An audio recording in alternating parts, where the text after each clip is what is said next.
Hello everyone. सो भाई class 10 वाली बच्ची पार्टी आज की वीडियो में आप लोगों के सामने लेकर भाई क्लास 10 हिंदी ए का हाफ ईयरली का वन शॉट। और ये वन शॉट होने वाला है आपके अगर हाफ ईयरली एग्जामिनेशन में आप इससे पढ़ के चले गए तो आपका हिंदी में एक भी मार्क्स नहीं कट रहा होगा। फुल एंड फुल लिटरेचर हमने इसमें कवर कराई है। अब भैया इसके अंदर जो हाफ ईयरली का सिलेबस हमने उतना ही सिलेबस लिया है इन द सेंस कि भाई हमने एक जनरल सिलेबस पकड़ा है कि हम जो होता है आपका कृतिका के 1-2 चैप्टर डाल देंगे और जो होता है इसके अंदर भाई आपके क्षितिज के 5 चैप्टर्स मौजूद हैं और 5 पोएम्स मौजूद हैं। तो ओवरऑल आपका हाफ ईयरली का सिलेबस हमने एक जनरलाइज फॉर्मेट में इसमें पकड़ लिया है और बच्चों के हिसाब से जितना भी सिलेबस है आपका इसी में कवर हो जाना चाहिए। तो चलिए अभी चालू करते हैं इस वन शॉट को। और यार वन शॉट बनाने में थोड़ी मेहनत लगती है भाई, तो मैं कहूँगा यार कुछ ना कुछ भी तुम कुछ मत करो यार, तो प्लीज़ वीडियो को पूरा देख लेना और जिस भी अपने दोस्त को इसकी ज़रूरत हो उसको ये वीडियो सेंड कर देना। चलिए चालू करते हैं विद द फुल जोश। हेडफोन लगा के बैठ जाओ क्योंकि भैया Hindi is all about imagination. दादी की कहानी कैसे सुनते थे बचपन में तो वैसे ही इसको सुनने वाले हैं। तो लेट्स स्टार्ट। चालू करते हैं with one shot of Hindi A. अब हिंदी जो सबसे पहले तो यार दिल की बात है, तो दिल से दिल तक का कनेक्शन बिठाने का है। इसको अगर तुम सुनोगे सिर्फ हेडफोन लगा के, विश्वास मानो तुम्हारे आंखों के आगे सीन चलना चालू हो जाएगा। चलो इसका मजा लेना चालू करते हैं। पहला चैप्टर है हमारा नेताजी का चश्मा। स्वयं प्रकाश हमारे इस चैप्टर के लेखक हैं। चैप्टर क्या है? हालदार साहब। जो हालदार साहब हैं वो हर 15वें दिन अपने कंपनी के काम में एक कस्बे से गुजरा करते थे। उस कस्बे के अंदर क्या था? उस कस्बे में कुछ पक्के मकान, एक छोटा सा बाजार, बालक बालिकाओं के 2 विद्यालय और एक सीमेंट का कारखाना था और 2 खुली छत वाले सिनेमा घर भी उस गांव के अंदर मौजूद थे। मतलब छोटा छोटा एक नगर था, एक नगर पालिका भी थी। इस कस्बे के मुख्य बाजार में मुख्य चौराहे पे नेताजी सुभाष चंद्र बोस की संगे मरमर से बनी हुई मूर्ति लगी थी। अब जो संगे मरमर की खूबसूरत सी मूर्ति थी, हालदार साहब वहां से गुजरते हुए हमेशा देखा करते थे कि इस मूर्ति में कुछ तो खास बात है। हालदार साहब ने जब पहली बार उस मूर्ति को देखा तो उन्हें लगा कि इसे किसी नगर पालिका के उत्साहित अधिकारी ने बहुत जल्दबाजी में बनवाया होगा। मूर्ति को बनवाने में बहुत सारा टाइम आपका कागजी कार्रवाई में लग गया होगा और कस्बे के इकलौते हाई स्कूल के इकलौते ड्राइंग मास्टर को इसका कार्य सौंपा गया होगा और उस कार्य को महीने भर में पूरा करने का विश्वास दिलाया होगा। मूर्ति तो संगे मरमर की थी लेकिन उसकी विशेषता कुछ थी और जो हालदार साहब को उस मूर्ति की तरफ आकर्षित कर रही थी। उस मूर्ति में सचमुच का चश्मा लगा था। हालदार साहब को यह विचार बड़ा पसंद आया। उसने कहा मूर्ति वाले ने बड़ा ही दिमाग का काम करा है। और हालदार साहब जब अगली बार वहां पे आए तो उन्हें बड़ा ही एकदम अजीब सी चीज लगी कि जो मूर्ति है उसका चश्मा बदल गया है। मूर्ति पे दूसरा चश्मा लगा हुआ है। हालदार साहब ने सोचा कि भाई ये तो बड़ा अजीब सी बात है और इसका कारण पास में खड़े हुए एक पान वाले से जाके पूछा। पान वाला जो कि काफी मोटा ताजा और बहुत ही हंसमुख सा था, उसने कहा अरे साहब ये तो कैप्टन है जो उस मूर्ति के चश्मे को बदलता है। हालदार साहब कैप्टन नाम सुन के ये सोच रहे थे कि कैप्टन कोई भूतपूर्व सैनिक होगा या नेताजी की आजाद हिंद फौज का सिपाही रहा होगा। तो ये पूछने पर इसके कैप्टन के बारे में थोड़ा और जानने पर पान वाले ने बड़ा ही खिल्ली उड़ाते हुए मजाक बनाते हुए कहा अरे साहब वो लंगड़ा कहाँ जाएगा फौज में।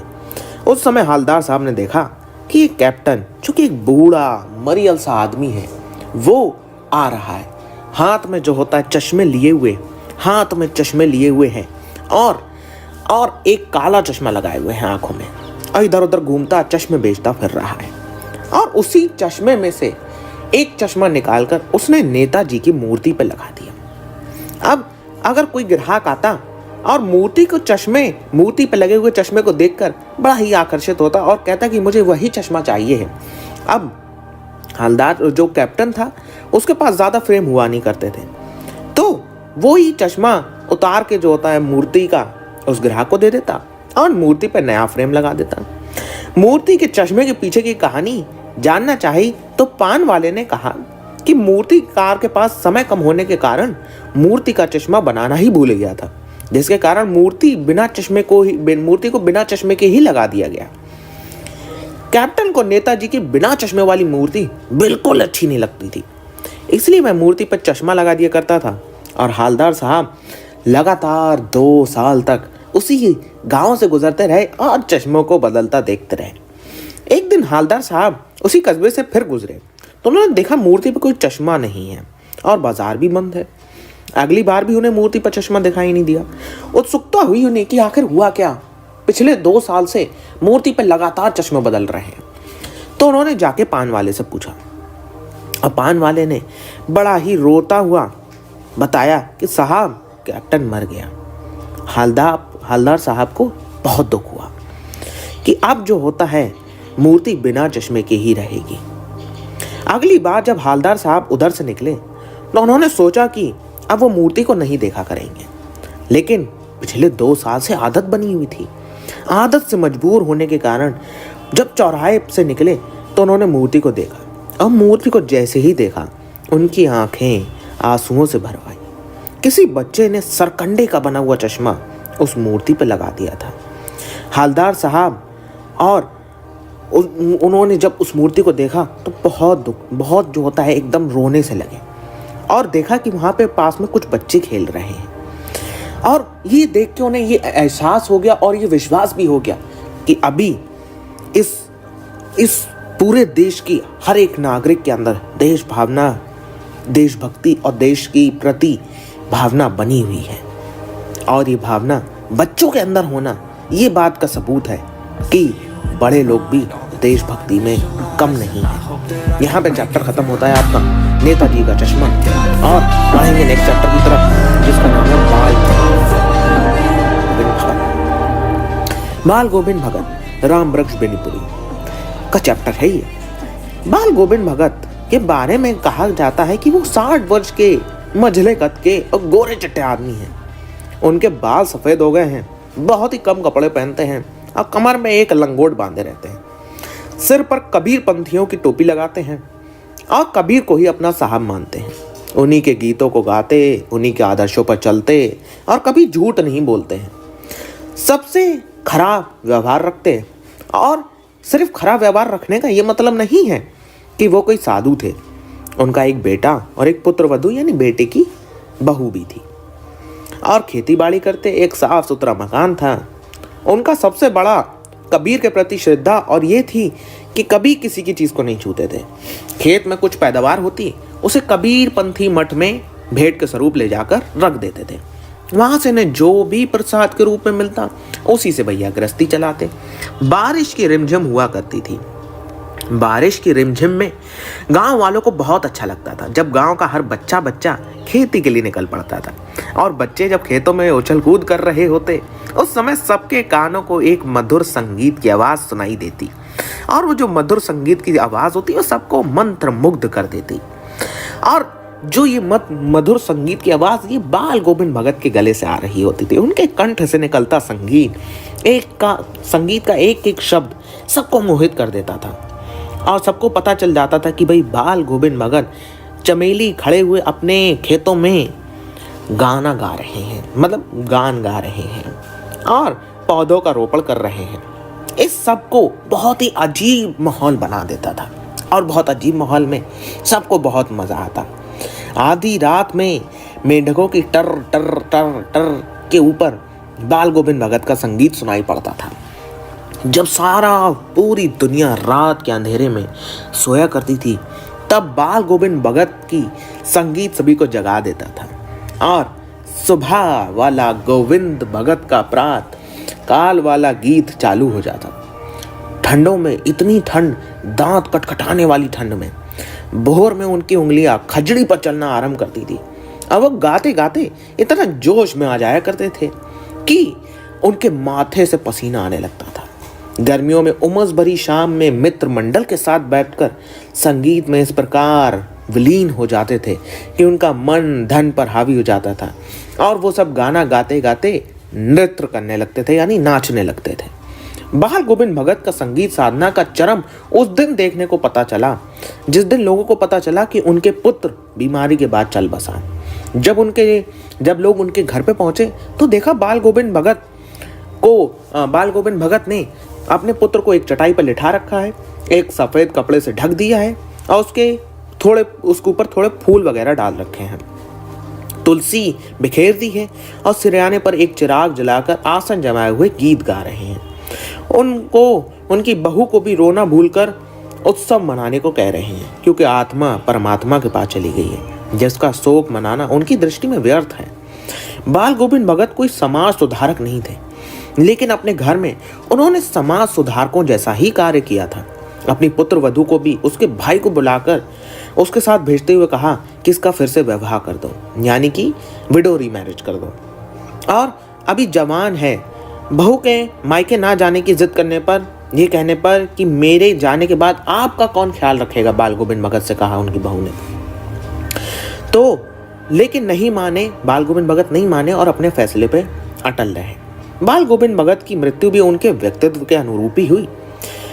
भाई का रोज जो होता है, सुबह उठ के 30 कोस चलकर गंगा में स्नान करने जाते थे और साधु सन्यासियों के साथ संगत में जमे रहते थे। उन्हें स्नान की अपेक्षा और बहुत ही स्नान करने के बाद में साधुओं के साथ बैठकर खूब अच्छी तरीके से संगीत और संगत का आनंद लेते हैं। लौटकर उन्हें बुखार आने लगा। एक दिन जब लौटे उन्हें बुखार आने लगा। इस पर भी उन्होंने अपने रोजमर्रा के काम और स्नान करना और खेतीबाड़ी करना नहीं छोड़ा। लोगों ने नियमों में ढील देने को कहा तो हंसकर टाल देते थे। शाम को भी गीत गाते रहे, लेकिन उस दिन गीतों में वो बात नहीं थी। अगले दिन भर भगत का गीत नहीं सुनाई दिया। लोगों ने जाकर देखा तो वो स्वर्ग से धार चुके थे।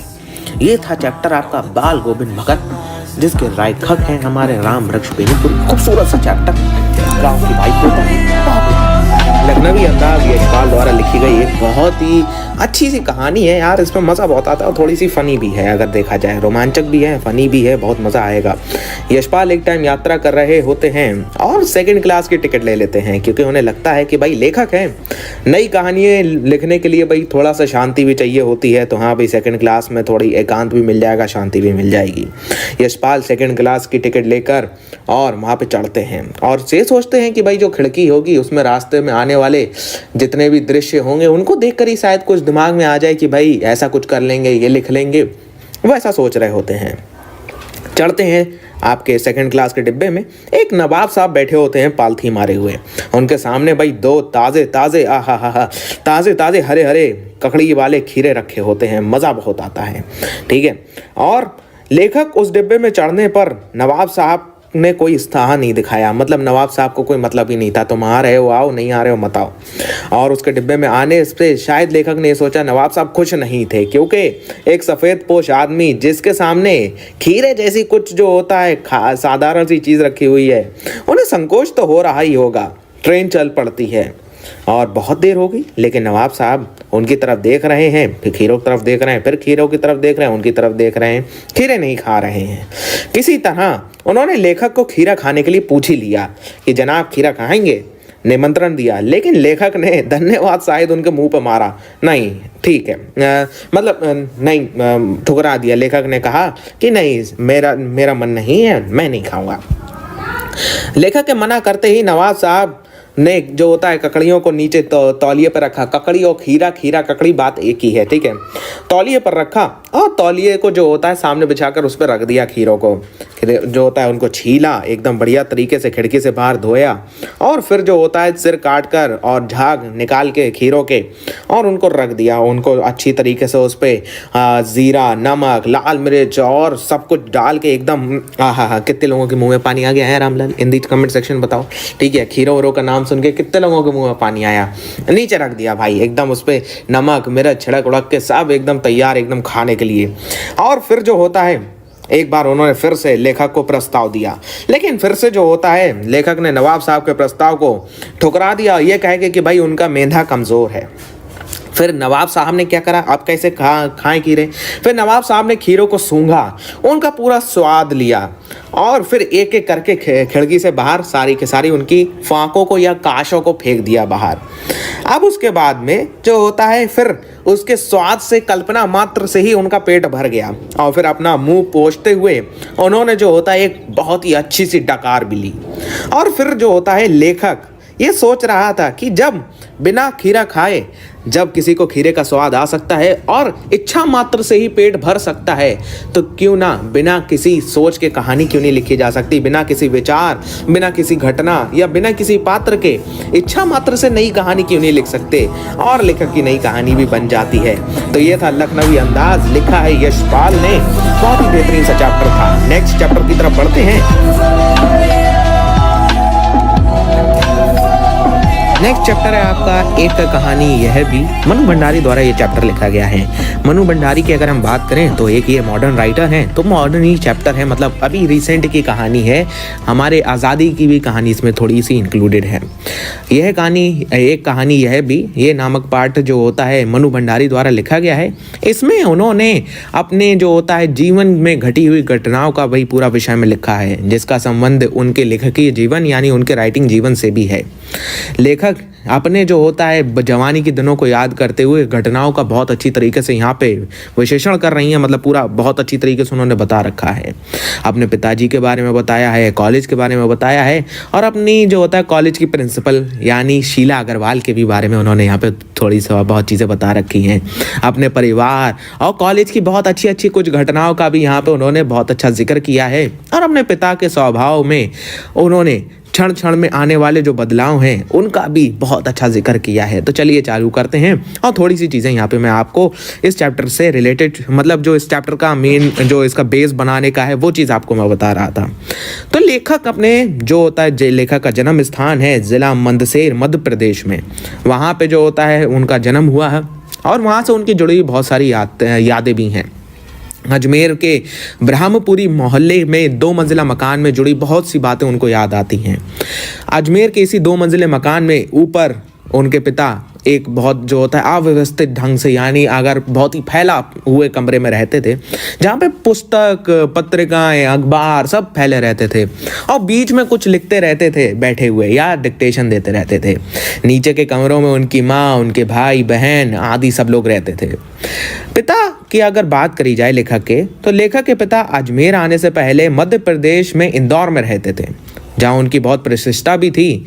वहाँ उन्होंने अनेक सामाजिक राजनीतिक कार्यों में हिस्सा भी लिया था और अनेक इन्हीं राजनीतिक संगठनों से जुड़े हुए भी थे और शिक्षा और बहुत सारी चीज़ें उन्होंने करी थी। वहाँ पे शिक्षा का ना केवल उपदेश दिया बल्कि बहुत सारी चीज़ें उन्होंने विद्यार्थियों को भी सिखाई थी, विद्यार्थियों को घर पे पढ़ाया भी था और बहुत सारी नए ऊंचे ऊंचे पदों पे बैठे हुए भी थे।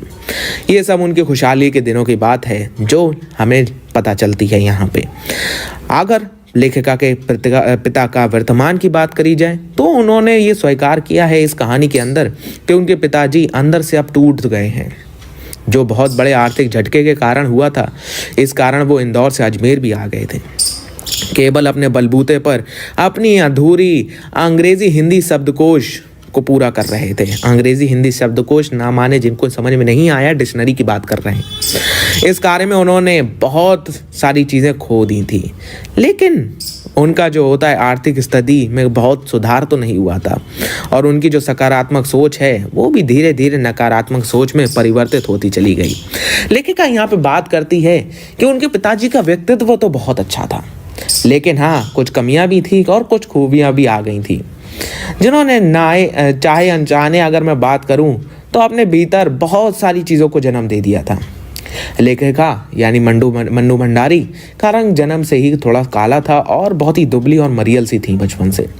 उनके पिता को तो गोरा रंग पसंद था, इसी कारण उनके परिवार में लेखिका से 2 साल बड़ी जो उनकी बहन थी उसकी बड़ी तारीफें हुआ करती थी और उनकी बहन का नाम यहाँ पे सुशीला है। उनसे हर चीज़ में उनको कंपेयर किया जाता था। सुशीला स्वस्थ भी थी, हंसमुख भी थी और काफ़ी ज़्यादा मतलब जो होता है गोरी चिट्टी भी थी, जो उनके पिता को पसंद था। इसके कारण भाई लेखिका के अंदर बहुत सारी जो होता है हीन भावना उत्पन्न हो गई, बहुत ज़्यादा हेट्रेड उत्पन्न हो गया। हाँ, मैं यहाँ पे रॉबर्ट फ्रॉस्ट की बात बिल्कुल नहीं कर रहा हूँ, इंग्लिश छोड़ो, हिंदी में आ गए हैं, तो हीन भावना उत्पन्न हो गई। इतना नाम और इतनी प्रशंसा जो लेखिका को मिली है, उसके बाद भी जब भी वो अपने इन प्रशंसाओं को जिक्र करती हैं तो थोड़ा सा संकोच लगता है उनको ये चीज़ जिक्र करने में। अगर लेखिका की माँ की बात करी जाए तो लेखिका की माँ का जो स्वभाव था वो पिता से बिल्कुल ही उल्टा था। अनपढ़ थी वो, लेकिन हाँ, अनपढ़ होते हुए भी घर में जो होता है उनके पिता का क्रोध सहते हुए अपने काम करते रहा करती थी और बहुत ही सहनशील धैर्य वाली महिला थी। अपने पति के जो अत्याचार जो थे, मतलब जो अत्याचार उनके ऊपर करते थे, क्रोध करते थे, उन्होंने उनको अपना भाग्य समझ लिया था। परिवार में किसी से कुछ नहीं मांगा, बल्कि जहाँ तक हो सका दिया ही है परिवार को। इसका फलस्वरूप ये था कि भाई बहुत सारी जो होता है माँ, उन भाई बहनों का लगाव तो माँ के साथ ही था, लेकिन कभी भी उन्होंने अपने आदर्श के रूप में स्वीकार नहीं कर पाई। लेखिका के अगर आस पड़ोस की बात करते हुए वो बताती हैं कि वो 5 भाई बहनों में सबसे छोटी थी और इस कारण सबसे पहले उनकी बहन का विवाह हुआ। उस समय लेखिका यानी मन्नू भंडारी 7 साल की थी। अपने से 2 साल बड़ी बहन सुशीला के साथ लेखिका बहुत सारी लड़कियों के साथ बहुत सारे खेल खेला करती थी। वैसे तो लड़कियों वाले खेल भी हुआ करते थे, लेकिन भाई घर के भी काम करते थे, इसलिए लड़कियों से अधिक खेल नहीं सकी और साथ साथ में लड़कों के साथ भी खेला करती थी। पड़ोस का दायरा आज की तरह सीमित नहीं था, जैसे उस टाइम भाई पड़ोस बहुत एक दूसरे से मिला करके रहते थे, लेकिन आज तो ये है भाई पड़ोस में कुछ भी होता है, सर क्या हुआ, लड़ाई हो गई है, ठीक है, ऐसा नहीं होता है। चलिए, उस टाइम की बात है। और उस समय भाई पड़ोसी भी बड़ा ही मिलनसार हुआ करते थे। आजकल तो जो होता है हर व्यक्ति अपना ही काम समेट रहा है, पास पड़ोस की क्या किसी को फर्क पड़ रहा है। लेकिन हाँ, लेखिका के जो आपके पास पड़ोस के थे वो काफ़ी अच्छे थे। 40 के दशक में लड़कियों का विवाह बहुत जल्दी हुआ करता था, अनिवार्य भी था, और लड़कियों का जो होता है मतलब आपका बालिग होने से पहले 18 साल की उम्र से पहले ही विवाह कर दिया जाता था। और अगर लेखिका की बात करी जाए तो उनके दोनों बड़े भाई भी आगे पढ़ाई करने के लिए कोलकाता चले गए थे। इसके बाद पिताजी का ध्यान लेखिका की ही ओर गया था। जिस उम्र में लड़की को स्कूल की शिक्षा के साथ साथ घर चलाने की भी जो होता है शिक्षा मिली जाती है, उस समय लेखिका जो होता है अपना काम कर रही थी। लेखिका रसोई नामक भटियार खाने से दूर ही रहीं, क्योंकि उन्हें वो चीज़ पसंद भी नहीं थी, और उनके अनुसार वहाँ रहना अपनी प्रतिभा और क्षमता को भट्टी में झोंकने जैसा था। मतलब भाई तुम अपने जितनी भी क्रिएटिविटी है ना उसको भट्टी में ही डाल रहे हो। पिताजी के पास बहुत सारे लोग भी आया करते थे, घंटों घंटों तक बहस हुआ करती थी, लेकिन जब चाय पानी या नाश्ता देने के लिए जाती तो उन्हें पिताजी बैठा लेते और वो भी जो होता है सुना करती कि हाँ भाई देश विदेश में क्या हो रहा है। अब बात करते हैं शीला अग्रवाल की। शीला अग्रवाल का लेखिका के जीवन में बहुत बड़ा महत्व हुई था। 1945 की बात है जब लेखिका ने हाई स्कूल पास करा था और गर्ल्स कॉलेज जो पहले हाई स्कूल हुआ करता था लेकिन अब अभी पिछले वर्ष ही कॉलेज बन गया था, उसी में उन्होंने फर्स्ट ईयर में एडमिशन ले लिया। वहाँ पे उनका परिचय शीला अग्रवाल से हुआ, जो कि उसी वर्ष उस कॉलेज में हिंदी की अध्यापक नियुक्त हुई थी या प्रधान अध्यापक नियुक्त हुई थी। शीला अग्रवाल ने ही लेखिका का सबसे पहले परिचय साहित्य से कराया था और पढ़ने मात्र को चुनाव करने में बदल दिया पूरा। मतलब जो होता है साहित्य का असली मजा उन्होंने उन्हें सिखाया, जिसका परिणाम ये हुआ कि लेखिका ने साहित्य जगत के कई प्रसिद्ध साहित्यकारों को, जैसे कि भाई प्रेमचंद हो गए, अज्ञे हो गए, यशपाल हो गए, जैनेन्द्र हो गए, बहुत सारों की कहानियां आपके भी बुक में हैं, उनको पढ़ा। शीला अग्रवाल ने ना ही केवल लेखिका के साहित्य दायरे को बहुत ज़्यादा बढ़ा दिया, बल्कि घर की 4 दीवारी के बीच बैठकर लेखिका ने देश की स्थितियों को जानने और समझने का सिलसिला चालू करा। उसमें सक्रिय भागीदारी और बाकी सी चीज़ें भी चालू हो गई। इसी कारण वह स्वाधीनता आंदोलन में भी भाग लेने लगी। लेखिका के पिता तो यही चाहते थे कि वह उनकी उपस्थिति में घर में आए और लोगों के बीच उठे बैठे जाने समझे, लेकिन उन्हें यह बर्दाश्त नहीं था कि घर से बाहर जाकर जो होता है लड़कों के साथ नारेबाजी करें। लेकिन उनके पिताजी को जब ये पता चला तो वह क्रोध में आग बबूला हो गए। इसके बाद भाई होता क्या था कि हाँ भाई कुछ दकियानूसी लोग होते हैं जो पिताजी को भड़का देते थे कि देखो भाई तुम्हारी लड़की सड़कों पर लड़कों के साथ हंगामा करती फिर रही है। ये बहुत सुनकर गुस्सा हो जाते थे, लेकिन जब उन्हें पता चलता कि उनकी जो बेटी है उन्हें लोग बहुत सम्मान देते हैं तो वो बहुत ज़्यादा गर्व से एकदम अपना गर्व से भर उठते थे बहुत अच्छी तरीके से। एक बार की बात है, लेखिका के घर पे कॉलेज के प्रिंसिपल का पत्र आया जिसमें उनकी शिकायत हुई थी। पत्र पढ़ते ही लेखिका के पिताजी बहुत ही गुस्से से एकदम आग बबूला हो उठे, लेकिन जब वो कॉलेज से वापस लौटी तो वही क्रोध का स्थान उनकी प्रशंसा ने ले लिया, क्योंकि उनके पिताजी को यह जानकर बहुत ही खुशी हो रही थी कि उनकी पुत्री को कॉलेज में छात्राएं इतना सम्मान देती हैं कि एक बार कह देने पर उनकी पूरी की पूरी कक्षा की छात्राओं ने कक्षा का ही बहिष्कार तक कर दिया। 1947 की बात है। प्रधान अध्यापक जो शीला अग्रवाल थी, उन्हें को कॉलेज प्रशासन की तरफ से डिसिप्लिन खराब करने के लिए यानी कि अनुशासनहीनता के लिए जो होता है नोटिस आ गया, जिसमें उन पर लड़कियों को भड़काने और अनुशासन भंग करने में सहयोग करने का आरोप लगाया गया था। इसके अतिरिक्त जुलाई माह में 3rd ईयर की क्लासेस बंद करके लेखिका और 1-2 उनके साथ की लड़कियों को इस कॉलेज में प्रवेश करने पर रोक लगा दी। इस बात पर लड़कियों ने कॉलेज के बाहर रहकर प्रशासन के निर्णय का बहुत जोरों में जो होता है प्रदर्शन करा कि इसका परिणाम ये हुआ कि कॉलेज प्रशासन को 3rd ईयर की जो होता है क्लासेस फिर से चालू करना पड़ी, और साथ साथ में उस समय लेखिका की खुशी का एकदम ठिकाना ही नहीं रहा, क्योंकि देश को स्वाधीनता मिल चुकी थी। तो ये था चैप्टर आपका। एक कहानी यह भी है काव्य खंड की तरफ। पहला चैप्टर है आपका सूरदास, और हम बात करते हैं ज़रा इसकी। यहाँ पे एक चीज़ आपको मैं बता देना चाहता हूँ, यहाँ पे सिर्फ जो होता है हम लोगों ने जितने भी कविताएं हैं उसके सिर्फ मायने बताए हैं आपको।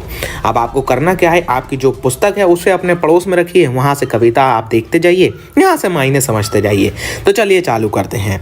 पहला पद की बात करते हैं। सूरदास के पद की हम बात कर रहे हैं। ये जो पद हैं ये सूर सागर से लिए गए हैं, या अगर बात करी जाए तो सूरदास ने जो सूर सागर लिया है उसके ब्रह्म गीत के ये 4 पद हैं। अगर हम बहुत ही डिटेल में जाके बात करें, यहाँ पे बात क्या हो रही है, यहाँ पे प्रसंग क्या है पूरा। यहाँ पे ये प्रसंग है कि श्री कृष्ण ने मथुरा जाकर गोपियों को कोई संदेश तो नहीं भेजा, जिसके कारण गोपियां बड़ी ही बेचैन हो गई हैं। और फिर श्री कृष्ण ने अपने मित्र उद्धव के माध्यम से गोपियों के पास योग का संदेश भेजा है, ताकि गोपियों की पीड़ा को कम किया जा सके। और गोपियां जो हैं वो श्री कृष्ण से प्रेम करती थीं, इसलिए वह ये योग का संदेश उन्हें बिल्कुल पसंद नहीं आया। तभी वहाँ पे एक जो होता है भौरा वहाँ पे उड़ के आ गया, और वहाँ पे गोपियों ने व्यंग करना चालू करा है। उद्धव के माध्यम से श्री कृष्ण ने ये संदेश भेजा था, तो उद्धव के ही ऊपर पूरा बता रखा है। तो पहले पद के बारे में ज़रा बात करें तो वहाँ पे गोपियाँ ये कहना चाहती हैं कि उद्धव तो बड़े ही भाग्यवान हैं, जो अभी तक श्री कृष्ण के साथ रहते हुए भी उन्हें प्रेम नहीं हुआ है। गोपियाँ उद्धव की तुलना कमल के पत्ते से करती हैं और कहती हैं कि जिस प्रकार कमल के पत्ते हमेशा जल में ही रहते हैं, लेकिन उन पर कोई जल का प्रभाव नहीं दिखाई देता है, अर्थात वह जल के प्रभाव से बहुत ज़्यादा दूर रहते हैं, वैसे ही उद्धव हैं। और उद्धव का उन्होंने जो होता है उद्धव को कंपेयर करा है तेल की मटकी से भी, जहाँ पे तेल के मटके को अगर पानी के बीच में भी रख दो तो तेल और पानी अलग अलग रहता है, उस पर पानी से कोई भी प्रभाव नहीं पड़ता है। उसी प्रकार उद्धव जो होता है श्री कृष्ण के साथ रहते हुए भी उनके प्रेम तत्व का तो उद्धव के ऊपर कोई प्रभाव ही नहीं पड़ा है। और वो गोपियाँ उद्धव से कहती हैं कि तुमने प्रेम रूपी नदी में अभी अपने पाँव नहीं डुबोए हैं, और ना ही तुम्हारी दृष्टि श्री कृष्ण के रूप सौंदर्य पर मुग्ध हुई है, लेकिन हम तो भाई भोली भाली अबलाएं हैं, हम तो तुम्हारी तरह हमें कोई ज्ञान है नहीं। जिस प्रकार चींटियां गुड़ से चिपक जाती हैं, उसी प्रकार हम श्री कृष्ण के प्रेम में लिपटे हुए हैं। ये पहला पद है। दूसरे पद की तरफ बात करते हैं। पहले पद में बस इतना ही गोपियों ने बताया है। दूसरे पद की अगर बात करें तो गोपियां उद्धव से कहती हैं कि है उद्धव, हमारी जो मन की अभिलाषाएं हैं वो तो हमारे मन में ही रह गईं, क्योंकि श्री कृष्ण ने यह कहकर नहीं पाया कि हम उनसे प्रेम करते हैं, हम तो उनसे ये कह ही नहीं पाए। अब जो होता है तुम ही बताओ कि हम ये क्या करें, हमारी तो बड़ा ही बुरी हालत हो गई है। हम श्री कृष्ण से प्रेम भी करते हैं और हम उन्हें कभी बता ही नहीं पाए, और साथ साथ में अब जो होता है उनके आने की आशा ही हमारे जीने का आधार थी। उसी आशा के आधार पर हमने अपने तन मन के दुखों को सहन किया था। अब तो उनके द्वारा भेजे गए योग के संदेश सुनकर हमारी जो बेचैनी की ज्वाला है वो और बढ़ गई है। हमने भी श्री कृष्ण के विरह की ज्वाला में अपनी रक्षा करने का सहारा चाह रही थी कि हाँ भाई श्री कृष्ण आ जाएं और हम लोगों को सहारा दें। उधर से तो योग की धारा बहती चली आ रही है। सूरदास गोपियों के माध्यम से हमसे ये कहना चाह रहे हैं कि जब श्री कृष्ण ने सभी मर्यादाओं का त्याग कर दिया है तो भला हम धैर्य धारण कैसे कर सकते हैं। इसलिए यहाँ पे बहुत ही अच्छा सा जो होता है पद लिखा गया है सूरदास द्वारा, जो कि कुछ ऐसा है कि मन ही मन की मांझ रही, कही जान कौन पाए उद्धव नहीं परत कहीं। अच्छा, मैं अगर सही प्रोनाउंस कर रहा हूं तो अवधि आधार आस आवन की तन मन विथा सही अब इस जोग सदेश सीन सुनी सुनी बरहे हिन वरहन दही। अच्छा, चाहित हुती गुहारी, इसके आगे मैं नहीं प्रोनाउंस कर पा रहा हूँ। सो इस तरीके का ये पद है। इसमें मतलब जो होता है गोपियां यही कहना चाह रही हैं। चलिए जरा अब बात करते हैं तीसरे पद के बारे में। तीसरे पद में गोपियां कहती हैं हमारे हरि हारेल की लकड़ी मन क्रम वचन नंद नंदन उरी। अच्छा ओके, सो समझिए जरा ध्यान से। गोपियां उद्धव से ये कहना चाहती हैं कि श्री कृष्ण तो हमारे लिए हारेल पक्षी की लकड़ी के समान है। जिस प्रकार हारेल पक्षी ने अपने पैरों में दबाई हुई लकड़ी को वो कभी नहीं छोड़ता, उसी प्रकार हम भी श्री कृष्ण को अपने दिल में समाये हुए हैं। हम तो जो होता है, हम सोते जागते खाते पीते कहना कहना रटते रहते हैं। और ये जो तुम जो होता है योग का नाम लेके आए हो, इस योग रूपी बीमारी को तो हमने कभी सुना भी नहीं है, हमने कभी इसके बारे में जाना ही नहीं है, ना ही तो कभी हमने इसे देखा है, ना ही इसके बारे में सुना है, और इसे कभी जो होता है हमने जाना ही नहीं है।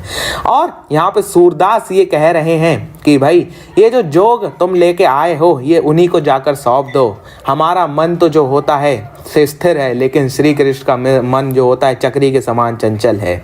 हमारा मन तो बहुत ही स्थिर है, वो सदैव श्री कृष्ण के प्रेम में ही रहता है, और लेकिन श्री कृष्ण तो बड़े ही चंचल हैं। चौथे पद की तरफ बढ़ते हैं जनाब। तो ये आखिरी पद है आपका। चौथे पद में हरि है राजनीति पढ़ी आए समूची बात कहत मधुकर के समाचार सब उपाय। अच्छा ओके, सो गोपियां जो हैं उद्धव से ये कहती हैं कि भाई तुम्हारी बातें सुनकर तो ऐसा लग रहा है कि श्री कृष्ण जो पहले से ही काफ़ी ज़्यादा चतुर थे, बहुत चालाक थे, अब मथुरा पहुंचकर शायद उन्होंने राजनीति भी पढ़ ली है, और जिससे वो और अधिक भी चालाक हो गए हैं, बहुत और अधिक बुद्धिमान हो गए हैं। उन्हें जो तुम्हारे द्वारा योग का संदेश भेजा है उससे हमें तो यही लगता है। और उद्धव, पहले के लोग बहुत भले थे जो दूसरों की भलाई करने के लिए दौड़े चले आते थे, लेकिन अब श्री कृष्ण बदल गए हैं। गोपियां कहती हैं कि भाई मथुरा जाते समय तो हमारे मन को अपने साथ ले गए, लेकिन हमें अब वो मन वापस चाहिए है।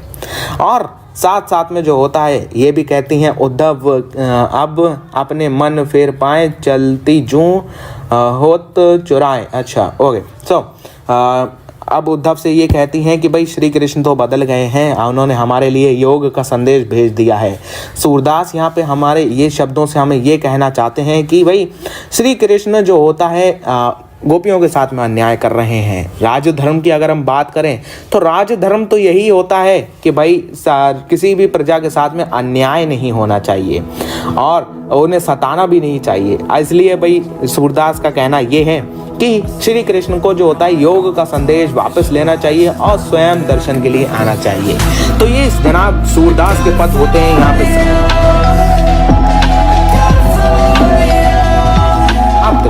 दूसरा चैप्टर आता है आपका राम लक्ष्मण और परशुराम संवाद तुलसीदास। ओके, ये चैप्टर आपके लिए होमवर्क रहने वाला है आज, क्योंकि इसका हमने जो होता है आपका पूरा मतलब हम नोट्स में डाल देंगे इसका, तो वहाँ से आप इसको पढ़ सकते हैं, क्योंकि भाई इसके अंदर बहुत अच्छी संस्कृत का इस्तेमाल हुआ है। तो मैं टीचर से इसके नोट्स बनवा लूँगा। मुझे मेरे टाइम पे भी ये चैप्टर बिल्कुल समझ में नहीं आता था, तो मैंने टीचर से इसके अच्छे से नोट्स बनवा लिए हैं, सब वो आपके लिए प्रोवाइड कर दिए जाएंगे। तो ये आप पूरा जो होता है नोट से कर लीजिएगा और आपको चीज़ें भी यहाँ समझ में आएंगी। बस इसका थोड़ा बहुत पहचान रख लेना कि भाई तीसरे काव्यांश में क्या है, चौथे में क्या है, पांचवें में क्या है, और आपके लिए चीज़ें एकदम क्लियर हो रही होंगी। तो चलिए भाई, तीसरा चैप्टर है हमारा आत्मकथ, जिसे जयशंकर प्रसाद द्वारा लिखा गया है। अच्छा, तो भाई अगर हम बात करें जो होता है आत्मकथ के बारे में, तो यहाँ पे जो होता है जयशंकर प्रसाद अपने आत्मकथ के बारे में थोड़ी सी बात कर रहे हैं। ये कविता जो होता है अगर जयशंकर प्रसाद द्वारा लिखी गई है, तो इस कविता में जो होता है बहुत ज़्यादा मतलब छाया का इस्तेमाल किया गया है। अगर इसको कहा जाता है, इसको छायावाद शैली कहा जाता है, इफ़ आई एम राइट या आई एम राइट, तो छायावाद शैली में बहुत इसको अच्छी तरीके से लिखा गया है। यहाँ पे कवि अपने अंदर के विचारों की बात कर रहा है, अपने मन के भावों को व्यक्त कर रहा है, और बहुत ही अच्छे शब्दों का यहाँ पे प्रयोग हुआ है, जिसमें बहुत अच्छी चीज़ों से आपको चीज़ें समझ में आ रही हैं। मधुपन गुन गुनाकर इसका पहला काव्यांश है। चलिए ज़रा उसकी तरफ बढ़ते हैं। मधुपा गुन गुनाकर कहे जाता कौन कहानी ये अपनी। अच्छा सोच समझिए ज़रा ध्यान से। मांझ कर गिर रही पत्तियों देखो कहीं आज घनी। ओके, यहाँ पे कवि जयशंकर प्रसाद हमसे ये कहना चाहते हैं कि जैसे जो होता है भौरे का यहाँ पे उन्होंने मतलब जो होता है एज आ रेफरेंस के तौर पे इस्तेमाल किया है। भौरे के माध्यम से अपनी कहानी को वो उल्लेख करते हुए कहते हैं कि मन रूपी भौरा जो है वो गुनगुनाकर अपनी कौन सी कहानी हमसे कहना चाह रहा है। वो अपनी जीवन की उन विशेषताओं के बारे में बता रहे हैं, उन इच्छाओं के बारे में बता रहे हैं जिसे वातावरण में ना पाकर वो गिर रही हैं। यानी कि भाई उनके जो सुख पहुंचाने वाली खुशियां हैं वो उनका एक एक करके साथ छोड़कर चली जा रही हैं। जीवन की असली सच्चाई भी यही है, जो खुशियां हैं आपकी वो हमेशा नहीं रहती हैं, छोड़ के चली जाती हैं। इसी विशाल विस्तार वाले आकाश की बात करते हुए वो कहते हैं कि कितने महापुरुषों ने अपने जीवन की कथाएं लिखी हैं। उसे पढ़कर तो ऐसा लगता है कि भाई वह स्वयं ही अपना जो होता है हंसी उड़वा रहे हैं। मेरे जीवन में बहुत सारे जो होता है बुराइयां भी हैं, और मेरे मित्रों तुम मुझसे यही कहते हो कि मेरे जीवन में जो कमियां हैं, जो मेरे साथ हुआ, मैं उसे सबके सामने कह डालूं। अच्छा तो एक बात बताओ, क्या तुम मेरी कहानी को सुनकर तुम्हें कोई सुख मिलेगा, या मेरे मन को खाली गागर का समान है, मेरा मन तो खाली ही है जिसमें कोई भाव ही नहीं है। तो क्या मेरे मन से तुम्हारे मन को कोई शांति मिलेगी, तुम्हारे मन में जो होता है कोई चीज़ें आएंगी, या मेरे मन के भावों से तुम्हारा जो होता है मन का खालीपन भर जाएगा? ऐसा तो नहीं कि मेरे खाली जीवन देखकर तुम्हें सुख प्राप्त हो जाए। दूसरे काव्यांश की तरफ बात करते हैं तो दूसरे काव्यांश चालू होता है, यही विडंबना हरी सहलत तेरी हंसी उड़ाऊं मैं, भूले अपनी या प्रवचना औरों को दिखलाऊं मैं। अच्छा ओके, तो कभी यहाँ पे हमसे ये कहना चाहते हैं, यानी जयशंकर प्रसाद हमसे यह कहना चाहते हैं कि भाई यहाँ पे यही हम उनकी विडंबना है, यही दुर्भाग्य की बात है कि भाई सरल मन वालों की हंसी उड़ाई जाती है। सरल मन वालों की बहुत जो होता है अगर मैं यहाँ पे अपनी आत्मकथा लिखने बैठ जाऊँ तो मैं तो सरल मन वालों की हंसी उड़ाऊंगा। अभी तक मैंने दूसरों को स्वभाव को तो समझा तो है नहीं, इसलिए मैं अपनी कमियां प्रकट करके भी लोगों को छल कपटपूर्ण व्यवहार और दुनिया जो मुझे धोखा मिला है दुनिया से, उसे मैं तुम्हें बताऊं। मैं उस मधुर चांदनी रातों कोई गाथा को कैसे गाऊं, उज्जवल गाथा को कैसे गाऊं, मधुर चांदनी रातों की, अरे खिलखिलाकर हंसते होने वाली उन बातों की। मिला कहाँ वह सुख जिसका मैं स्वप्न देखकर जाग गया, अलीगंज में आते आते मुस्कुरा कर जो भाग गया। अच्छा तो यहाँ पे जयशंकर प्रसाद ये कहना चाहते हैं कि वह उन क्षणों को लोगों को बताने की आवश्यकता नहीं समझते हैं जिसमें वो ये कहते हैं कि उनके जीवन में सुख उनको तो नहीं मिला है। वो एक सपना देख रहे थे जिसमें सुख उनकी बाहों में आते आते ही मुस्कुराकर चला गया। यानी कि भाई उनकी जो अभिलाषाएं हैं वो सफल नहीं हुई और उन्हें सुख की प्राप्ति भी अभी तक नहीं हुई है। तीसरे काव्यांश की अगर हम बात करें उसमें वो कहते हैं, जिसके अरुण कोपले की मतवाली सुंदर छाया में अनुरागनी उषा लेती निजी सुहाग मधुमाया में, उसकी समृद्धि बनी है थके पार्थिक की पंथी की। अच्छा ओके, तो समझते हैं ये मैं पढ़ चुका हूँ एक बार और आपके सामने पढ़ रहा हूँ। कवि अपने यहाँ पे जो होता है प्रिया की बात कर रहे हैं, प्रिया के सौंदर्य का वर्णन कर रहे हैं।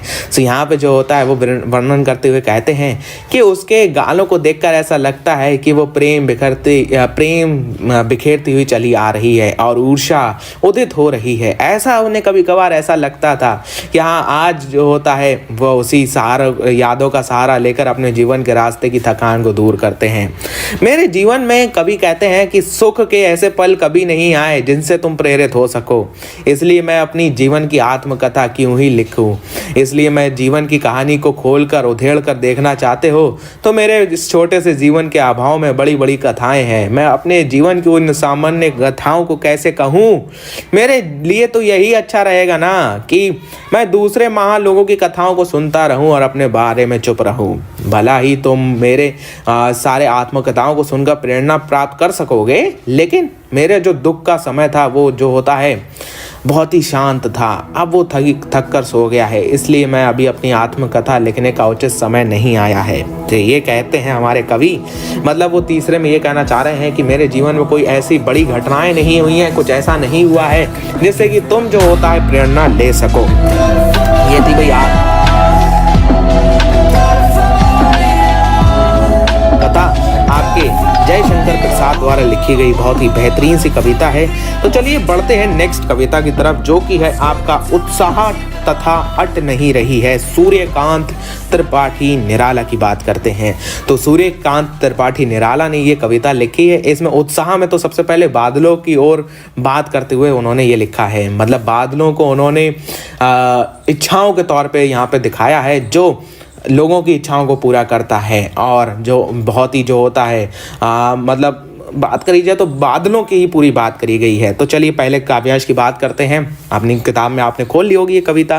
बादलों गरजो घोर घोर घोर गगन, धराधर ओ ललित ललित काले घुंघराले, बाल कल्पन के से पाले। ओके चलिए, सो कभी बादलों को कहते हुए, बादलों को एकदम वो होता है जो संबोधित करते हुए कह रहे हैं कि लोगों को मन से सुख, लोगों के मन में सुख भर दो, लोगों के मन में सुख भर देने वाले बादल, ऐसा करके है। अच्छा हाँ, बादलों गरजो घोर घोर ललित ललित काले घुंघराले, बाल कल्पन के से काले, विद्युत छवि उर में कवि नव जीवन वाले, ब्रज छुपा नूतन कविता, फिर भर दो बादल गरजो। ओके, तो यहाँ पे कवि बादलों को संबोधित करते हुए कहता है कि बादलों, लोगों के मन को सुख से भर देने वाले बादल, आकाश को घेर घेर कर खूब गरजो, तुम्हारे सुंदर काले बाल हैं। यहाँ पे कौन सा, यहाँ पे मानवीकरण अलंकार का यहाँ पे इस्तेमाल हुआ है। यहाँ पे जो होता है बादलों के बाल कहाँ होते हैं, लेकिन सूर्यकांत त्रिपाठी निराला ने यहाँ पे बादलों के बाल कहा है। जो बादलों के बाल हैं वो बहुत ही काले और घुंघराले हैं। ये कल्पना का विस्तार करते हुए वो ये कहते हैं कि काले और बादल अत्यंत दूर दूर तक जो होता है पूरे के पूरे मतलब पूरे क्षितिज तक यानी होराइजन तक फैले हुए हैं।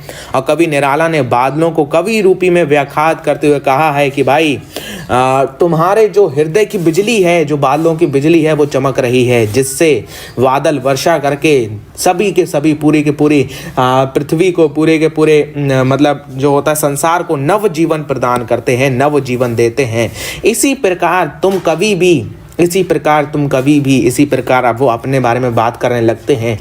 इसी प्रकार कभी भी जो होता है संसार को नया जीवन देते हैं। जिस प्रकार बादलों में ब्रज छुपा है, उसी प्रकार कवियों भी अपनी नई कविता में भावनाओं को छुपाकर और सृष्टि का निर्माण करते हैं, पूरे के पूरे संसार को जोश से भर देते हैं। तो यहाँ पे देखो भाई बादलों और कवि ने अपने आप को बादलों से रिलेट करते हुए यहाँ पे बहुत अच्छा सा वर्णन किया है। बादलों को उन्होंने मानवीकरण अलंकार का इस्तेमाल करते हुए बादलों से कहा है कि बादलों बहुत खूब अच्छे से गरजो और जो होता है इस पूरे की पूरी सृष्टि में नव जीवन का संचार कर दो, नव जीवन को बिखेर दो, जैसे कि हम कभी इस पूरी सृष्टि में नव जीवन को बिखेरते हैं।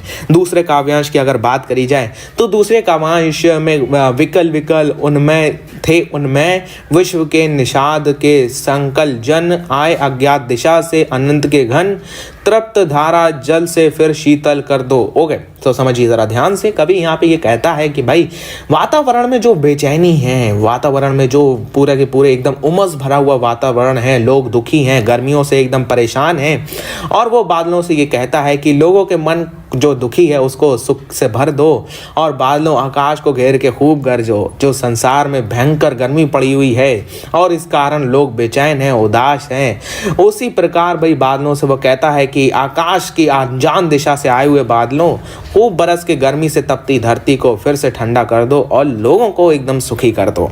तो ये था चैप्टर आपका उत्साह। बात करते हैं जरा अट नहीं रही है। ओके, अट नहीं रही है, चलिए इसकी जरा बात करते हैं। ये भी सूर्यकांत त्रिपाठी निराला ने लिखी है। अट नहीं रही है आबा फागुन का तन, सट नहीं रही है, कहीं सांस लेते हो घर घर भर देते हो, उड़ने को नभ में तुम पर पर कर देते हो, आंख हटाता हूँ तो हट नहीं रही है, पत्तों से लदी डाल, कहीं हरी कहीं लाल, कहीं पेड़ है उर में मगध गद पुष्प माल, पाट पाट शोभा श्री पट नहीं रही है। अरे अरे अरे, वाह वाह, ओहो ओहो, क्या बात है। सो चलिए अट नहीं रही है कि बात करते हैं। तो यहाँ पे जो होता है फागुन की बात कर रहे हैं सूर्यकांत त्रिपाठी निराला। यहाँ पे भाई बसंत के मौसम की बात करी जा रही है। अगर कविताएं पढ़ते रहो यार तो भाई अलग ही लेवल का मतलब जोश रहता है, अलग लेवल का मजा आ रहा होता है कविताएं पढ़ने में। तो चलिए प्रस्तुत कविता में जो होता है फागुन के पूरे मौसम की बात करी है। तो फागुन के सौंदर्य को यहाँ पे सूर्यकांत त्रिपाठी निराला बता रहे हैं हमको कि फागुन की जो शोभा है, जब पत्तों पे नई नई डालों पे नए नए फूल लग रहे होते हैं तो वो समा नहीं पा रही है। जो शोभा पूरे के पूरे तन में एकदम जो होता है चली जा रही है, चारों ओर फूल खिल रहे हैं और सांस लेते हुए, और जो सांस है वो पूरी की पूरी प्रकृति को खुशबू से भर देती है, क्योंकि फागुन के मौसम में चारों तरफ फूल लग रहे होते हैं। इस वातावरण में फैल कर हर घर में खुशबू भर जाती है। ये सब देख कर बड़ा ही मन प्रसन्न हो रहा है, बड़ा ही मन खुश हो रहा है। आकाश में उड़ना चाहते हैं, वातावरण में पंछी भी एकदम अच्छे खुश हो रहे हैं। उड़ उड़ घर में भर देते हो, उड़ने को नभ में तुम पर कर देते हो। क्या बात है। सो पंख फैलाकर पक्षी भी आकाश में उड़ना चाहते हैं। फागुन का ये दृश्य इतना ज़्यादा सुहावना है कि अगर सूर्यकांत त्रिपाठी निराला आंखें हटाते हैं तो एकदम हट नहीं रही है, आंखें हटी नहीं रही हैं, आंखें देख रही हैं कि क्या खूबसूरत दृश्य है, क्या खूबसूरत जो होता है जगह है। जब फागुन का मौसम आता है तो हर पेड़ की डाल पे जो होता है नई पत्तियां लदी होती हैं, और वो पत्तियां और डाल कहीं पे हरी होती है, कहीं पे लाल होती है, कहीं पे जो होता है खूबसूरत से फूल होते हैं। और ये सब चीज़ें पट नहीं रही हैं, ये सौंदर्य समा नहीं पा रहा है। तो ये चैप्टर है आपका, ये कविता है अट नहीं रही है। बढ़ते हैं, चलिए चालू करते हैं भाई कृतिका। पहला चैप्टर है आपका माता का आंचल, लिखा है शिव पूजन सहाय ने। ये जो चैप्टर है आपका, ये देहाती दुनिया के ऊपर पूरा का पूरा लिखा गया है।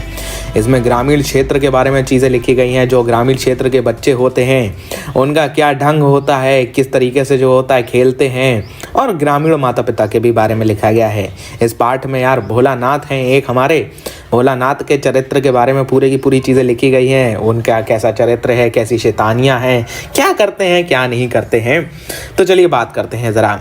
और यहाँ इसमें ये माता का आंचल क्यों है, इसका पूरा का पूरा टाइटल ये पूरा इसलिए है क्योंकि ये स्पष्ट किया गया है इसके अंदर यार कि बच्चा कुछ भी करे लेकिन उसका सबसे ज़्यादा जुड़ाव उसकी माँ से ही होता है। और अपने पिता के साथ कितना ही रहे लेकिन जब परेशानी आती है तो उस समय उसके माता का आंचल ही उसे शांति देता है। इसमें बहुत अच्छी बातें भी हैं। चलिए ज़रा बात करते हैं इसका। तो लेखक का नाम भाई ताकेश्वर नाथ था, जो इस मतलब शिव पूजन सहाय अपने बारे में बात कर रहे हैं यहाँ पे। तो लेखक का नाम ताकेश्वर नाथ था, लेकिन पिताजी जो होता है यहाँ पे उसे भोलानाथ कह के बुलाते थे। भोलानाथ अपनी माता के पास केवल खाना खाने और दूध पीने के लिए ही आता था, लेकिन भाई वो पिताजी के साथ ही जो होता है बाहर की बैठक में ही सोता था, उन्हीं के साथ मतलब रहता था। पिताजी प्रातःकाल उठकर भोलानाथ को अपने साथ में नहला धुलाकर पूजा में बिठा देते थे। पूजा पाठ के बाद पिताजी अपने एक जो होता है उन्होंने पोथी बना रखी थी जिसमें वो राम नाम वही 1000 बार जो होता है राम नाम लिखकर उस पोथी में बांध कर रख देते थे। कभी कभी भाई बाबूजी के साथ साथ भोलानाथ और बाबूजी के बीच में कुश्ती भी हुआ करती थी। पिताजी पीठ के बल लेट जाते थे और भोलानाथ उनकी छाती पे चढ़ के लंबी लंबी मूंछें खींचने लगता था, और फिर पिताजी हंसते हंसते और उसके हाथ अपने मूंछों से छुटाकर और उसे चिपटा लेते थे और चूमने लगते थे। भोलानाथ की बात करी जाए तो भोलानाथ पिताजी और उसके बीच में बहुत मतलब पिताजी और भोलानाथ के बीच में बहुत ही अच्छा सा माँ के साथ अगर भोलानाथ के संबंध की बात करी जाए तो माँ के साथ भी खाने का तक का रिश्ता था अभी तक उसका। तो जब भोलानाथ का पेट भर जाता उसके बाद भी माँ थाली में बचे हुए जितने भी, जैसे कि हम लोगों के साथ होता था बचपन में कि हाँ भाई ये जो होता है अलग अलग जानवरों के नाम पे तोता, मैना, कबूतर और जो होता है हंस, मोर, शेर, सब जो होता है सब खिला दिए जाते थे कि हाँ भाई ये निवाला शेर के नाम पे, ये निवाला जो होता है जो तोता होगा वही खाएगा, मैना होगा वही खाएगा। तो ऐसे करके सब माँ उसको खिला देती थी, और जब तक सारे के सारे निवाले खत्म नहीं हो जाते थे, सारे के सारे कौर खत्म नहीं हो जाते थे, तब तक भोलानाथ को नहीं जाने दिया जाता था। और फिर उसके बाद में भाई भोलानाथ हैं, बच्चे हैं, शैतानियों का तो पूरा का पूरा सिलसिला चलता ही रहेगा। भोलानाथ के घर पे बच्चे तरह तरह के नाटक खेला करते थे, जिसमें चबूतरे पर एक कोने में नाटक घर बना दिया जाता था। वहाँ पे जो होता है कभी कभी जो होता है गुड्डे गुड़ियों की शादी कराई जा रही है, मिठाई की दुकान है और बहुत सारी चीज़ें लगाई जा रही हैं, ठीक है। तो गील सब जो होता है मिठाई की दुकान, उस पर गीली मिट्टी की जलेबियाँ, मतलब तुम्हारी बचपन की सारी बातें हो रही हैं यहाँ पे, वही चीज़ें यहाँ पे करी जा रही है। अब उसके बाद में बच्चों के खेल में कभी कभार पिताजी भी पहुंच जाया करते थे। पिताजी जो होता है जब कभी कभार संगत बैठती थी तो बाबूजी भी धीरे से आकर भाई भोजन करने के लिए बैठ जाते थे कि हाँ भाई नकली शादी में नकली भोजन हो रहा है, पूरी संगत बैठी है भोजन करने के लिए। पिताजी भी आकर बैठ गए कि हाँ भाई चलो हम भी करते हैं भोजन। और जैसे ही उसको पिताजी को बच्चे देखते तो वैसे ही जो होता है अपना घिरौंदा बिगाड़ के जो घिरौंदा बनाते थे भाग जाते थे। कभी कभी बारात भी कराई जाती थी, जुलूस भी निकाले जाते थे, सब कुछ होता था। बारात के लौटने पर जो होता है बाबूजी जैसे ही दुल्हन का मुंह निखारने लगते थे तभी बच्चे जो होता है हंसकर भाग जाते थे। तो ये पूरा का पूरी कहानी चल रही है। इस सारे खेलों के बारे में लिखा गया है। बच्चे जो होता है अपने क्या कहते हैं मूसन तिवारी जो उनके गुरु थे उनको खूब चढ़ाते थे, तो खूब चढ़ाते थे। मतलब देखो ये बात है भाई, कभी जब आम की फसल लगती है तब कभी कभी खूब आंधी आ जाती है। जब आंधी आती है तो फिर आम भी नीचे गिरते हैं और बच्चे दौड़ते हुए पहुंच जाते हैं, चुन चुन कर जो होता है घुले हुए आम सब खा जाते हैं। एक दिन आंधी आई और आकाश में काले बादल आ गए, मेघ खूब गरजने लगे, बिजली कौंधने लगी और जैसे ही जो होता है बाग में जैसे ही बरखा बंद होते ही बाग में खूब सारे बिच्छू नजर आए। बच्चे डर कर भाग चले और बच्चों में बैजू सबसे बड़ा था, एक बच्चा, तो बैजू बड़ा ही ढीठ था। और वैसे ही बीच में उन्हें उनके गुरु मूसन तिवारी मिल गए। बैजू उन्हें देखकर चिढ़ाते हुए बोला कि भाई बुढ़वा बेईमान है, बड़ा मांगे करेले का चोखा। तो ये बैजू ने उनको चिढ़ाते हुए बोला और बाकी बच्चे भी बैजू के सुर में सुर मिलाकर यही चिल्लाना चालू कर दिया। तिवारी जी की पाठशाला थी। तिवारी जी ने पाठशाला में जाकर बैजू और भोलानाथ को पकड़ लाने के लिए 4-5 लड़कों को भेज दिया। बैजू तो 9-2-11 हो गया और भोलानाथ पकड़ा गया, जिसके बाद में गुरुजी ने खूब खबर ली। बाबूजी को भी ये सब हाल सुनाया तो पाठशाला से आकर भोलानाथ को गोदी में उठाकर पुचकारा और गुरुजी को जो होता है गुरुजी को थोड़ा बहुत मतलब समझा बुझा के भोलानाथ को घर ले गए भाई। और रास्ते में सभी लड़कों का फिर से झुंड मिल गया और फिर से जो होता है उन्हें नाचता गाता देखकर भोलानाथ अपना रोना धोना जो चल रहा था उसे भूल के उन्हीं की मंडली में और ज्वाइन हो गए। फिर से सब कुछ होने लगा। अब एक दिन होता है कि भाई एक टीले पे जाकर बच्चे चूहों के बिल होते हैं, मतलब गाँवों में टीले बनाते हैं, चूहे बिल होते हैं, वहाँ पे कई बार सांप भी बैठ जाता है। बच्चे जाते हैं चूहे के टीले में पानी डालने लगते हैं। कुछ ही देर में जब सब थक जाते हैं तब उसी बिल में से एक बड़ा सा सांप निकल के आता है और उसे देखकर रोते चिल्लाते सब बहुत तेज भागते हैं, बेतहाशा बेहोश होकर भागते हैं बहुत बढ़िया तरीके से। और भोलानाथ भागते भागते गिरते पड़ते भागते हैं, सारी जो होता है देह लहू लुहान हो जाती है। और जब तेजी में भाग रहे हैं बिना किसी के भाग रहे हैं तो भाई पैरों में कांटे उटे खूब चुभेंगे। तो जब कांटे उटे चुभ जाते हैं और दौड़ते हुए आते हैं, घर में घुसते हैं, सामने जो होता है बाबूजी बैठे होते हैं, हुक्का गुड़गुड़ा रहे थे और जो होता है भोलानाथ भागता हुआ अपनी माँ के पास जाकर आंचल में छुप जाता है। भोलानाथ को डरा हुआ देख के माँ कांपने लगती है और रोने लगती है। और वैसे ही जो होता है झटपट हल्दी पीसकर भोलानाथ के घावों पे लगाया जाता है और उसको छुपाया जाता है। और डर के मारे भोलानाथ के मुंह से जो होता है सांप तक नहीं निकल पा रहा था। चिंता के मारे माँ का बुरा हाल था। इसके बीच बाबूजी ने आकर भोलानाथ को माँ की गोद से लेना चाहा, लेकिन भोलानाथ ने माँ का आंचल नहीं छोड़ा। यानी कि भाई बच्चा कभी भी कितना भी माँ से दूर रहे, लेकिन सबसे ज़्यादा जो होता है उसको लगाव माँ से ही होता है। ये इस चैप्टर के थ्रू हमें बताने की। दूसरे चैप्टर की बात करते हैं, साना साना हाथ जोड़ी मधु कंकरिया ने ये चैप्टर लिखा है। ये चैप्टर फर्स्ट पर्सन में है। तो अगर मैं इसको समझाता हूँ आपको तो ये चीज़ आपकी ज़्यादा समझ में नहीं आएगी। ये हमने इसके नोट्स आपके लिए अवेलेबल करा देंगे। जब ये नोट्स आपको मिलेंगे तो ये नोट्स में पूरा का पूरा चैप्टर हम लोग इंक्लूड कर देंगे, इंक्लूडिंग सारी चीज़ें, मतलब पूरा का जो समरी होगी चैप्टर की वो आपको मिल जाएगी। इसकी रूपरेखा मैं अभी आपको बता देता हूँ इस पार्ट में है क्या। क्योंकि मधु कंकरिया ने ये पार्ट जो होता है एडवेंचर स्टोरी के तौर पर लिखा है, तो ये फर्स्ट पर्सन में है तो आपको अकेले पढ़ने में बहुत मज़ा आएगा। तो समझिए ज़रा ध्यान से, ये जैसे हमारे जो शहर वहर होते हैं उनकी जो भागम भाग से भरी ज़िंदगी है और एकदम मतलब जो जीवन एकदम शून्य है, भागम भाग है, ये वो सब चेपे इनसे ऊप से बचने के लिए लेखक दूसरे स्थानों की यात्रा करती है। इन्हीं यात्राओं के दौरान ये लेखक देश के विभिन्न हिस्सों में विभिन्न संस्कृतियों के लोगों से मिलती है और उन्हें पहचानने का अवसर उन्हें मिलता है।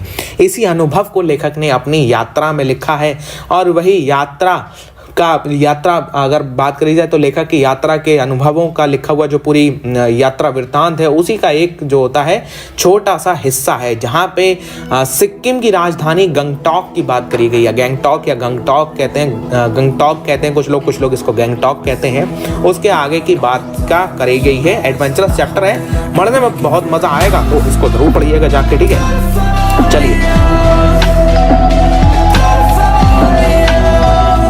तो बात करते हैं मैं क्यों लिखता हूँ। नेक्स्ट चैप्टर है, ये लास्ट चैप्टर होने वाला है हिंदी के बाप वन शॉट का, जो कि आज्ञा ने लिखा है। तो इस चैप्टर की जरा बात करते हैं। तो मैं क्यों लिखता हूँ, आज्ञा ने ये चैप्टर लिखा है आपका।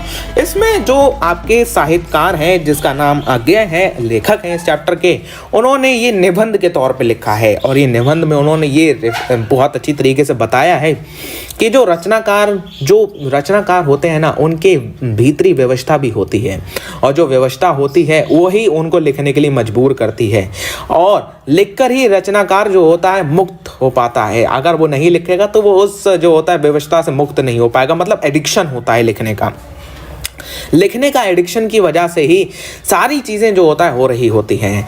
और लेखक यहाँ पे ये कहते हैं, आज्ञा यहाँ पे ये कहते हैं कि भाई प्रत्यक्ष अनुभव कि जब अनुभूति होती है तभी रचना होती है। अनुभव के बिना भाई अनुभूति नहीं होती है, लेकिन ये आवश्यक भी नहीं है कि हर अनुभव जो हो वो अनुभूति बने। अनुभव जब जो होता है भाव बनता है और संवेदना का हिस्सा बनता है, तभी जो होता है कला में अनुभूति होती है। मतलब भाई तभी जो होता है इंसान लिख पाता है। कुछ लिखने की बात करी जाए तो मैं क्यों लिखता हूँ, लेखक के अनुसार ये प्रश्न बड़ा ही सरल है, लेकिन ये बड़ा भी कठिन भी है भाई, क्योंकि इसका बहुत अगर जो होता है उत्तर लिखने के ऊपर आए तो लेखक को ये समझ में आता है कि भाई पूरा का पूरा लिखना उसके जीवन से संबंध रखता है। वो अपने जीवन के कुछ वाक्यों का वर्णन करता है, कुछ वाक्यों को बताता है। और अगर लेखक की बात करी जाए तो लेखक को ऐसा लगता है कि भाई लेखक का मानना है कि अगर उसको इस प्रश्न का उत्तर चाहिए कि मैं क्यों लिखता हूँ, तो उसको स्वयं को जानना होगा। इसलिए वह लिखता है, क्यों लिखता है और किस वजह से वो लिखता है, उसे अपने आप को जानना होगा। बिना लिखे हुए इस प्रश्न का उत्तर नहीं मिल सकता। लिखकर ही वो इस प्रेरणा और इस व्यवस्था को पहचान सकता है कि हाँ भाई वह क्यों लिखता है, उसे क्यों एडिक्शन है। और अगर बात करी जाए, लेखक को ऐसा लगता है कि भाई जो सभी लेखक होते हैं वो कृतिकार नहीं होते हैं, सभी लेखक में कृतियां भी नहीं होती हैं। यानी कि ये तत्व भी सही लगता है लेखक को कि हाँ भाई अगर किसी को एडिक्शन है लिखने का, यानी कि व्यवस्था है, व्यवस्था से भी लोग लिखते हैं, बाहरी व्यवस्था भी है। जैसे कि भाई संपादक का आग्रह है, प्रकाशित करना है कुछ, या जो होता है अगर किसी को कुछ पैसे चाहिए है तो भी लोग लिखते हैं। लेकिन लेखक की बात करी जाए तो लेखन में कीर्तिकार का स्वभाव और बिल्कुल अलग होता है, बहुत महत्वपूर्ण भी होता है। कुछ लेखक बहुत ज़्यादा आलसी होते हैं कि भाई बिना किसी भी बाहरी दबाव के लिख ही नहीं पाते हैं। जब तक उनका बॉस उनके ऊपर आके दो चमाट नहीं मारता है तब तक वो लिखते ही नहीं है, ठीक है। तो लेखक ये कहता है हमारा, और जैसे कि प्रातःकाल में नींद खुल जाने पर भी कोई बिस्तर को नहीं छोड़ता है, उसी प्रकार घड़ी का अलार्म बिना ना बजाए लेखक जो होता है लिखना नहीं चालू कर पाते हैं। लेखक जो होता है उसकी भीतरी व्यवस्था होती है। भीतरी व्यवस्था को बताना तो बहुत कठिन है, लेकिन लेखक कहता है कि वो विज्ञान का विद्यार्थी है, लेकिन उसकी जो नियमित शिक्षा थी वो विज्ञान विषय में ही हुई। और उसने ये सब लिखना जब चालू करा, जब जो होता है हिरोशिमा में बम गिराया, तब लेखक ने उस संबंधित खबरें पढ़ी और उससे उसका जो होता है जो प्रभाव था, उसकी जो प्रवृत्तियाँ थी वो बदलने लगी। विज्ञान का ये जब दुरुपयोग उसने देखा तो उसने जो होता है इस बारे में लिखा और कुछ लिखा भी, मतलब लिखना चालू करा। अगर हम बात करें तो हिरोशिमा के बारे में, तो एक बार लेखक ने जब जो होता है जापान गया लेखक, तो वो वहाँ पे जाके उसने हिरोशिमा और उसके अस्पताल भी देखे, जहाँ जो होता है रेडिएशन की मात्रा बहुत ज़्यादा है और लोग कष्ट में भी हैं। इससे उसे प्रत्यक्ष अनुभव हुआ। जैसा लेखक ने कहा कि उसे अनुभव से अनुभूति हुई, अनुभव से अनुभूति होना, तब उसने लिखना चालू करा। और जब उसने ये सब देखा तो एक दिन वो सड़क पे घूमते हुए कह रहा है कि भाई जले हुए पत्थर में एक लंबी सी जो होता है छाया है। उससे समझ में आया कि भाई विस्फोट के समय कोई व्यक्ति यहाँ खड़ा होगा और विस्फोट से जो जब एक दिन लेखक जब चल रहा था तो उसे एक पत्थर पे एक छाया दिखाई दी। तो विस्फोट से समय कोई व्यक्ति वहां पे खड़ा होगा और विस्फोट से बिखरे हुए जो पदार्थ थे उसमें वो व्यक्ति तो गायब हो गया होगा, लेकिन उसकी भाप जब बन के उड़ी होगी, इसी कारण भाई छाया वाला अंश जो होता है पत्थर का झुलसने से बच गया होगा। यानी सोचो भाई कितना खतरनाक है। एक पत्थर है जिसपे एक छाया बनी हुई है, मतलब पत्थर है पूरा, उस पत्थर पे बीच पे एक आदमी की छाया बनी हुई है। वो वहां पे खड़ा था, लेकिन जब वो उस विस्फोट के कारण भाप बन के उड़ गया तो वो पत्थर उतना हिस्से का बच गया। तो उसे इससे बहुत ज़्यादा एकदम आहत हुआ, एकदम उसे चीज़ें समझ में आने लगी और उसने ये सारी चीज़ें देखकर ही उसने एक पूरी की पूरी दुर्घटना के बारे में लेखन करा है। उसने उस छाया को देखकर लेखक को ऐसा लगा जैसे किसी ने उसे थप्पड़ सा मार दिया है। उसी क्षण उसे ये महसूस हो गया कि भाई वह जब तक स्वयं ये अनुभव नहीं करता, वही मतलब जो अनुभव नहीं करता, सामने से नहीं देख पाता, तब तक वो उसके बारे में नहीं लिख पाता। और एक दिन जब वो भारत आ गया हिरोशिमा से वापस, तो उसने हिरोशिमा पे एक कविता लिखी। ये कविता अच्छी है या बुरी ये लेखक को मतलब नहीं है, उसके लिए तो ये बस एकदम सत्य है जिसे वो जान